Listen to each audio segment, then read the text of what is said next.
Okay, I'm going to talk to you about a couple key ideas here. I'm going to talk to you about something called collision theory, and then I'm going to talk to you about something called activation energy. So what I'd like you to do is first imagine that we've got we've got a diatomic molecule here that consists of red and blue. And let's pretend this is like, I don't know, NaCl.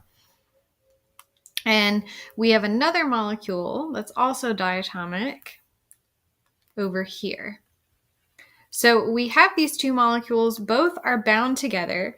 And what we remember from earlier in this semester is that these have a bond between them. This has a chemical bond to red, and green has a chemical bond to purple.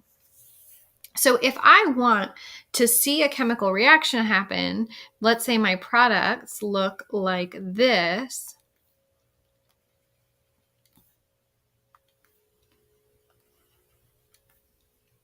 So if I want a chemical reaction to happen, then what needs to happen is the bonds on the left need to break, and then these new bonds on the right need to form. So I need bonds here to break so that these bonds can form. And so in order for that to happen, in order for any reaction to happen, we need the atoms to bump into each other, because the way they're sitting right now, if I have this red molecule and it is going towards, let's imagine we're in like an actual container. So let's take ourselves out of our reaction for a second and just pretend we have our starting reactants. We're in an actual container. Let's pretend we've got a solution going on here, full of maybe this reaction's happening in water. So let's put it in a cup. That's an ugly cup, but you guys get the idea. Here's some water. So my reaction's actually happening, and I have these two molecules. They're floating around in water. And if I think about the actual reality of these molecules, then if they bump into each other like this, there's not going to be a reaction that happens, because as you can see in my products over here, red and green aren't trying to bond together.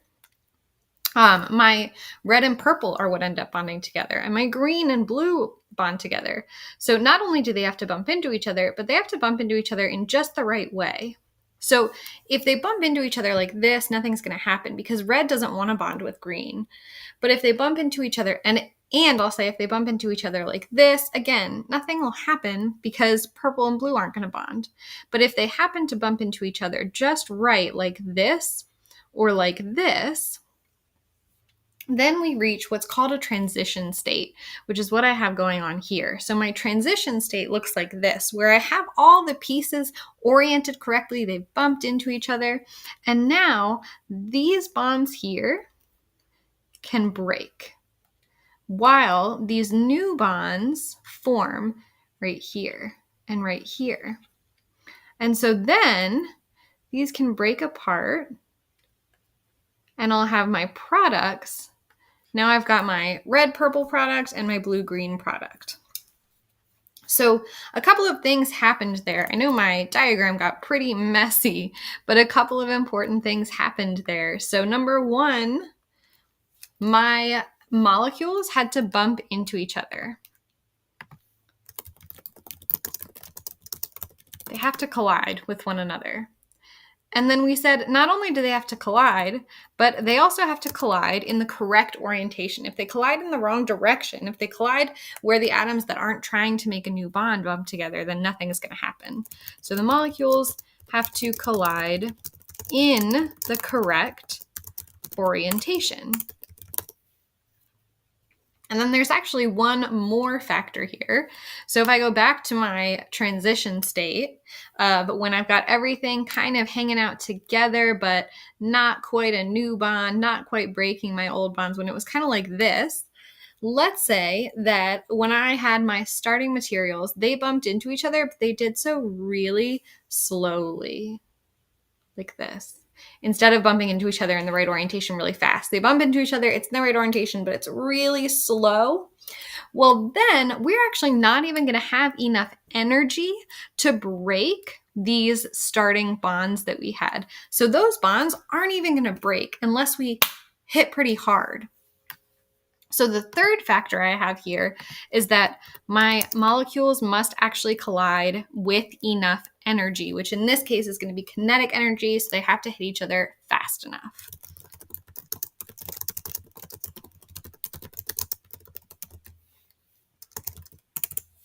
All right, so those are the three factors that have to happen in order for a reaction to occur.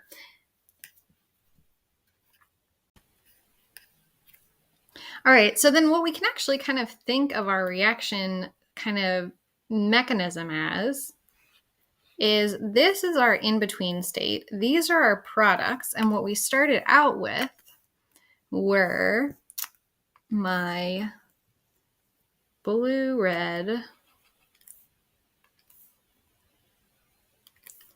and my green, purple.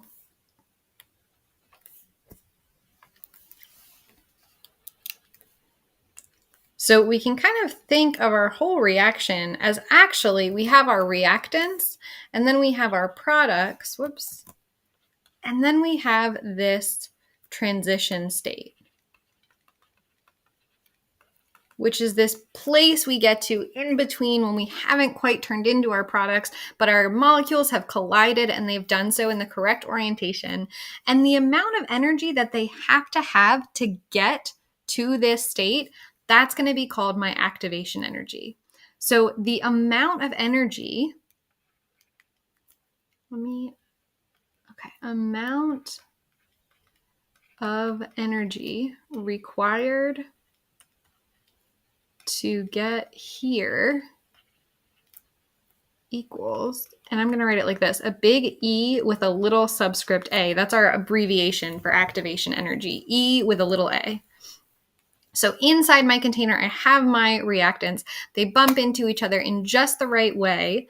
And then the bond here and the bond here start to break while these new bonds start to form. And that's really what's actually happening between my atoms in order for my bonds to break over here and these new bonds to form. So the other thing that this energy is doing is breaking those bonds in my reactants. So I'm going to put just a definition down here at the bottom, and that'll wrap this first video up for us. So activation energy is the amount, let me shrink this down, of energy required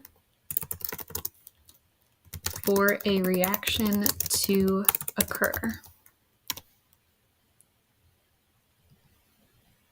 All right, so that's our definition for activation energy here, and we write it as a big E with a little subscript a.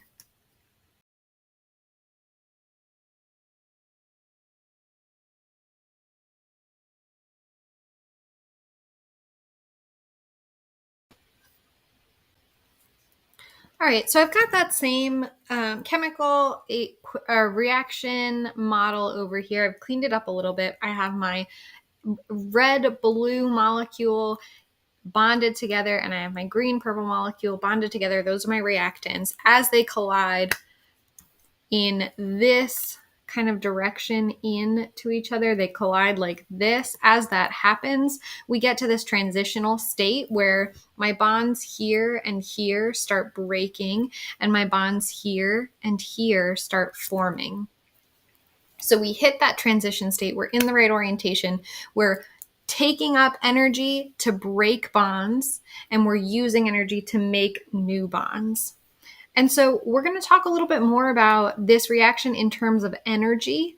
And to do that, what I want you to do is think back years ago when you first learned about potential energy. So we're going to shift gears and then come back to our reaction equation. So I want you to think about when you first learned about potential energy. Very likely you were given the diagram or model idea that you have a slide like this. This is like a playground slide. When you're at the top, you're told you have a lot of potential energy. And then when you go down the slide, as you get to the bottom, your potential energy is being converted into kinetic energy. And at the bottom, you have a low potential energy. So here, we're going to have something similar that we're thinking about, except instead of thinking about gravitational potential energy, which is what this example uses, we're going to think about chemical potential energy. And every molecule contains chemical potential energy. And how much chemical potential energy they have is determined by how stable that molecule is. The more stable a molecule is,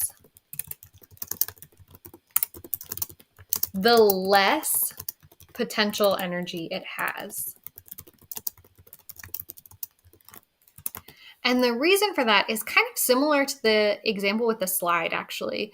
So when we think about our slide example, the higher we are, the more potential energy we have, because the farther we have to possibly fall, right? So in our chemical examples, the more stable a molecule is, the less crazy of a reaction we're going to get in response. So we can kind of think of our potential energy as like the potential to be an explosive reaction. So the less stable, if we have like a really, really unstable molecule that's just kind of squished together and doesn't really fit together nicely, that's going to have a really high potential energy. Think about when we looked at that example of the whoosh bottle. Ethanol is really flammable. It has a lot of potential to react. So ethanol is an example of a molecule with a really high potential energy. Whereas the products that combustion reaction makes are carbon dioxide and water, which have really low potential energy because they're really stable molecules. So if we were to draw a diagram, actually, I'll leave this up. If we were to draw a diagram of a reaction, what we want to think about is the amount of potential energy that the reaction has as the reaction is taking place. So I'm going to draw a diagram, and on my vertical axis, I'm going to label that with potential energy, which I'm going to abbreviate as PE. So my potential energy, and the higher I am on this graph, just like the higher I am on this slide, the more potential energy I have. And then across my horizontal axis, this is just going to be time. This is as the reaction goes on. Just like this slide, my horizontal axis would be time, because this is the start of me being on the slide and this is the end of me being on the slide. So with my reaction, what I can draw is I can draw the amount of energy that my reactants have. Whoosh bottle example, because I'm thinking of it. So my whoosh bottle example, my ethanol has a really high potential energy. It's up high on this diagram. And then my carbon dioxide and water that I make, those are really stable. They're going to be pretty low on this diagram because they have pretty low potential energy. But we know that we're not just going to get from, this is, let's call it ethanol and O2 now, because that's what those reactants are in that reaction. We're not just going to go straight from ethanol and O2 magically turning into carbon dioxide and water. We have to hit this transition state first. And that takes energy, because it takes energy to break the bonds in ethanol. So because it takes energy, we actually have to get to our transition state first. And so we're going to hit this peak. So we have to go up in energy first to get to a transition state. And then my energy is going to fall to my products in this case. So in this case, I have a really high energy reactant, my ethanol, and I have really low energy products. And it's going to take me energy to get up to that transition state. What I have here is called a potential energy diagram. And whatever is on the left of my potential energy diagram is always going to be my reactants, because I'm looking at time as my horizontal axis. So reactants are always going to be on the left and products are always going to be on the right. And it's always going to take some amount of energy to get up to my transition state, because I always have to break the bonds of my reaction first, and breaking bonds takes energy. So I'm going to label a couple more things in here. So we said that the amount of energy required to get to my transition state, we labeled that in our last video. We said that was called activation energy. So I'm going to label that here. So this amount of energy is equal to my activation energy. And then I can think about too, well, where did this energy go? So in the gravitational example, it turns into kinetic energy. We're moving down the slide. But where does all this energy go when we're thinking about my chemical reaction? Well, in the whoosh example, it's lost as heat. We've seen that. We saw that example. We saw the ethanol burn. We got this crazy Bernie reaction, fire formed. We got light energy and we got heat energy out. So in this reaction, we're getting energy out of our reaction. It's leaving this system. And if I take whatever this number is and I subtract away my ending number, that's going to be the total amount of energy that is released by this reaction. So I'm going to draw another arrow here. From here to here, this is going to be my change in energy. And I'm specifically referring here to energy that is lost as heat. And so this is actually abbreviated with a delta H. That H doesn't actually stand for heat. It stands for enthalpy, because the change in energy that we are looking at here is enthalpy. All right, so again, I have a slightly cleaned up version of the picture that we were looking at, and we're going to label it again together for practice. So I want to look at this energy diagram. On this side, I have potential energy. Down here, I have time, and I want to go in and I want to label where my activation energy is. I want to find the amount of energy that's released by this reaction. And then I want to see where is the amount of energy, and I'll change color for this. How much energy do my reactants have? How much chemical potential energy do my products have? And how much chemical potential energy does my transition, my in-between state have? So I want to find all of these on this graph. So let's start with my reactants and my products. So the amount of energy that my reactants have is going to be whatever this number is right here. So this is the energy of my reactants. And then at the end of the diagram is always going to be the energy of my products. So whatever this value is right here, this number would be the amount of energy that my products have. And to figure out the amount of energy altogether that is released, I'm not just going to do products minus reactants, because that would get me all the way to up here and doesn't take into account that some of that energy of this whole reaction gets used up, breaking the bonds in my reactants to get to my transition state. So up here, I have that in-between state. I'm not ever going to ask you to draw a transition state for me. I just want you to know that there is something that has to happen in between where bonds are broken and new bonds are formed. And we said that the amount of energy that it takes to get from reactant to products, that's going to be my activation energy. So whatever this number is here minus this number here, that difference in this area here, that difference is going to be the amount of energy that is used out by this reaction to create the transition state. And then after I get to my transition state, I'm going to release the rest of that energy as heat. So this is going to be my delta H, which is going to be equal to whatever this number is minus this number. So let's throw some actual numbers on here. Let's look at some calculations. Let's look at totally fake, made up numbers. These are not representative of a real equation, but let's say that this is 10 kilojoules. Let's say that this is 100 kilojoules. And let's say that this is 90 kilojoules. And kilojoules is just a unit of measurement for energy. So if I want to find my delta H, I can actually calculate that from my graph. I can say delta H is equal to the energy of my products. So we can think of this as like final minus initial, like when we looked at delta T, change in temperature. This is change in enthalpy. So this is going to be equal to the enthalpy of my products, my final, minus the enthalpy of my reactants, my starting.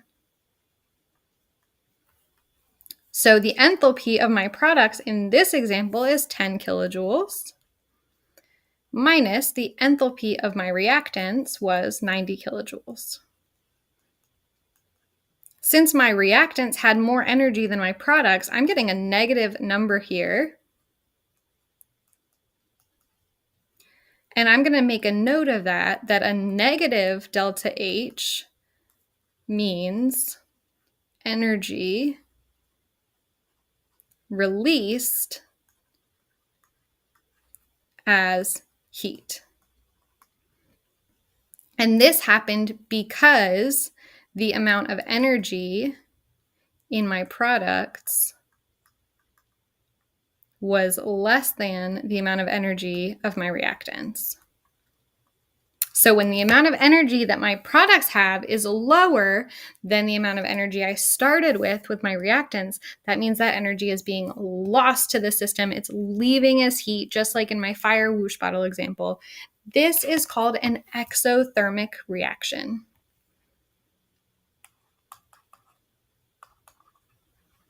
And let's look at that word a little bit. We have exo. This prefix means out. Thermic, we can think of like if you're wearing a thermal or if you have a thermos, this means heat.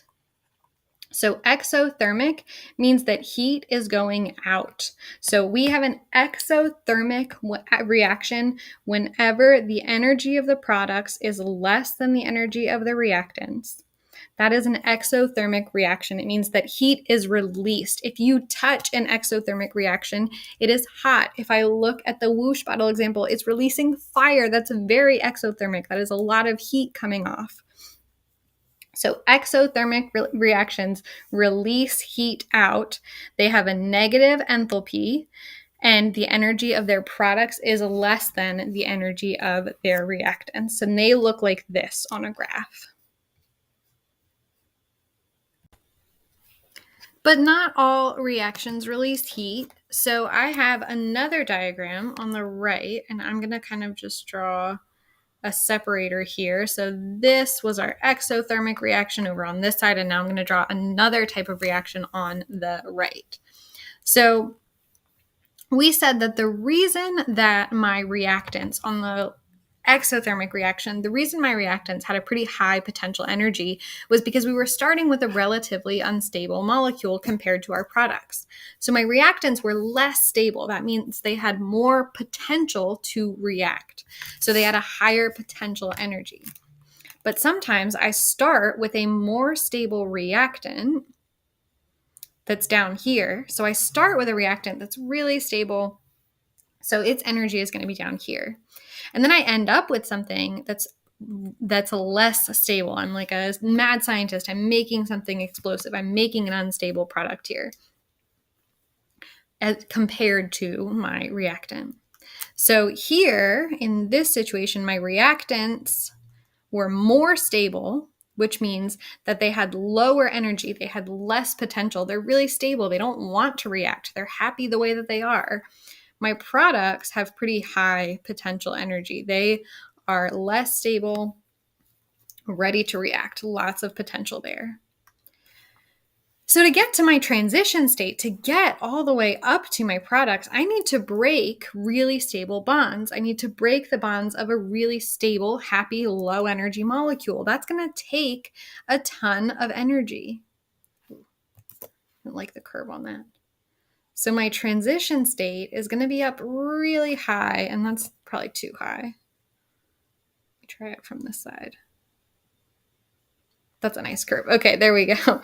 So my transition state is going to be up here because I still need to break those bonds in my reactant, and it takes a lot of energy to break the bonds of a really stable molecule, which means my activation energy is going to be huge. It's going to be this whole difference here.